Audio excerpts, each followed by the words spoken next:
Olá, eu sou Renos Vakis, economista sênior do Banco Mundial e seu anfitrião de Acelerando o Desenvolvimento. Ideias para Impacto. Este não é um podcast comum, é uma conversa impulsionada por IA, trazida a você pelo Instituto do Banco Mundial para o Desenvolvimento Econômico, onde desvendamos as pesquisas mais recentes com um objetivo em mente: transformar grandes ideias em impacto no mundo real. Vamos começar. Obrigado pela introdução, Renos. Hoje estamos refletindo sobre algumas das discussões que ocorreram na Conferência Crescimento e Oportunidade na África 2025. Pesquisa em Ação. Esta foi a edição inaugural desta plataforma emblemática do Grupo Banco Mundial, voltada para promover um novo modelo de engajamento com a África, para enfrentar desafios-chave de desenvolvimento. Esse modelo se baseia na cocriação de soluções fundamentadas em evidências e no senso de responsabilidade compartilhada. A conferência aconteceu em Palermo, na Itália, e reuniu formuladores de políticas, pesquisadores, think tanks e organizações internacionais. Foi um encontro incrível que permitiu discussões abertas sobre questões essenciais, como o papel fundamental da infraestrutura física na geração de empregos, com foco em energia e agronegócio, como motores-chave do crescimento da África, em linha com iniciativas de investimento em larga escala, agendas de transformação dos países, além de iniciativas importantes do Banco Mundial, como o AgriConnect e a Missão 300, além do Plano Mattei da Itália. Neste episódio, discutiremos alguns dos principais aprendizados dessas conversas, com foco nos desafios energéticos da África. Sim, a discussão foi bastante intensa e apontou para o fato de que a escala desse desafio é impressionante. Os participantes observaram que, apesar de décadas de esforços, mais de 600 milhões de pessoas na África ainda não têm acesso à eletricidade. Esse déficit gera efeitos colaterais graves no cotidiano. Exatamente. Pense em uma clínica local que é forçada a fechar ao pôr do sol ou em uma escola que fica às escuras, paralisando completamente o crescimento de negócios. Um tema central que surgiu nas discussões foi a necessidade de moldar o futuro energético do continente, baseado estritamente nas prioridades africanas. Sim, e isso significa superar velhos paradigmas. Em todas as conversas, um tema comum emergiu: a importância de trabalhar com a África e não apenas para a África. A ênfase foi no desenho de iniciativas que operem sobre um novo modelo de parceria. O Plano Mattei e o Missão 300 foram destacados como exemplos de como esse novo modelo pode ser posto em prática. Essa mentalidade nos leva diretamente ao primeiro grande tema da conferência, que foi a redefinição do acesso. Embora a tecnologia para resolver o problema de acesso exista amplamente, as discussões na Ágora 25 apontaram uma dura verdade. O foco tradicional de apenas contar conexões domésticas não é mais suficiente para impulsionar a transformação econômica. A maioria das pessoas assume que levar um fio até uma casa é a linha de chegada, mas as conversas mostraram que é só o começo. Os participantes enfatizaram a necessidade de mudar para o que eles chamaram de mínimo energético moderno. Mas o que eles queriam dizer com um mínimo energético? É uma medida que estabelece um patamar muito mais alto para o que constitui um acesso significativo e de alta qualidade. As discussões reforçaram a necessidade de visar explicitamente eletricidade confiável e acessível para uso produtivo pelas empresas. Os participantes argumentaram que a energia deve ser posicionada como um motor de competitividade, investimento e criação de empregos. Isso conecta os pontos para mim. Então é por isso que as discussões sugeriram que essas iniciativas não podem apenas expandir o acesso, elas precisam mudar o que o acesso entrega. Precisamente. E é aí que entra uma das recomendações mais claras da conferência. Os participantes discutiram a ideia de um sistema de entrega de via dupla, continuando a eletrificação doméstica básica enquanto priorizam simultaneamente alimentadores para empresas, zonas industriais e polos de processamento agrícola. Isso parece ótimo no papel, mas a verdadeira questão, e é aqui que a conversa começa a apontar para o futuro, é como isso é realmente implementado à escala. Por isso, gostei muito que a conversa também apontou formas de gerir essa complexidade ao fazer um esforço para medir o impacto em ambas as vias desse sistema de entrega de objetivo duplo. Para geri-lo, os participantes enfatizaram a necessidade de medir melhor o que importa, indo além dos indicadores básicos. Ferramentas úteis discutidas incluíram KPIs focados em confiabilidade, especificamente o DSC e o FSC. Então, essas são métricas usadas pelas concessionárias para rastrear a duração e a frequência exatas das interrupções de energia. As conversas destacaram a importância de combinar isso com indicadores ao nível das empresas, rastreando os impactos na produtividade, no emprego e no crescimento. Esse é o objetivo, mas foi aqui também que a conversa se abriu. Os participantes destacaram que, embora saibamos o que medir, ainda há muito que não compreendemos totalmente.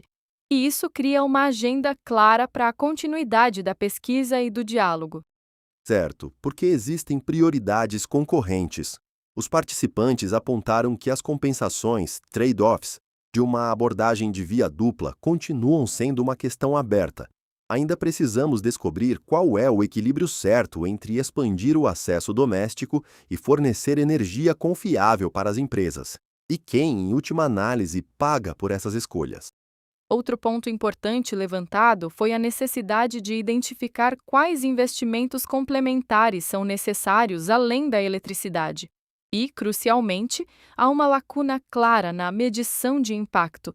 Desenvolver formas robustas de traquear não apenas o acesso, mas resultados econômicos reais, como criação de empregos e equidade de gênero. O que nos leva ao segundo grande tema, e é um dos grandes, o elefante na sala. Se houve um motivo recorrente em toda a conferência, foi que a qualidade institucional e governança são os fatores decisivos para a transformação energética. Com certeza, sem instituições fortes e regras claras, mesmo projetos totalmente financiados correm o risco de subperformar. Os participantes destacaram uma lacuna de financiamento impressionante para a transição energética da África, estimada em 15 bilhões a 400 bilhões de dólares por ano. E aqui está a parte que realmente me surpreendeu. Foi mencionado que o dinheiro não é o problema. A verdadeira barreira é alinhar esse capital com mercados de serviços públicos estruturalmente sólidos e financeiramente viáveis. E é justamente isso que nos traz para a grande tensão política discutida na conferência: preços e tarifas. Os participantes trocaram opiniões sobre o difícil equilíbrio entre precificar a eletricidade para alcançar a recuperação de custos para concessionárias em dificuldades e proteger as populações vulneráveis de custos inacessíveis. Essa é a parte complicada que os formuladores de políticas enfrentam. Em vez de oferecer receitas prontas, os participantes discutiram várias abordagens para gerir essa tensão. Primeiro, claro, foi o foco em ajustar as tarifas para alcançar a recuperação de custos ao longo do tempo. No entanto, alguns participantes destacaram a necessidade de proteger os mais vulneráveis, por exemplo, por meio de transferências de renda, bem direcionadas e mantidas totalmente fora do sistema de tarifas dos serviços públicos. Outra abordagem discutida para proteger os mais vulneráveis foi o uso de faixas tarifárias sociais com duração limitada e validadas por dados. Essas medidas visam proteger a população de baixa renda ao mesmo tempo em que refletem os custos reais do sistema. Trata-se de criar mecanismos de proteção práticos. Essa conversa se conecta a uma recomendação mais ampla que surgiu de forma muito clara. A reforma precisa ser o ponto de entrada.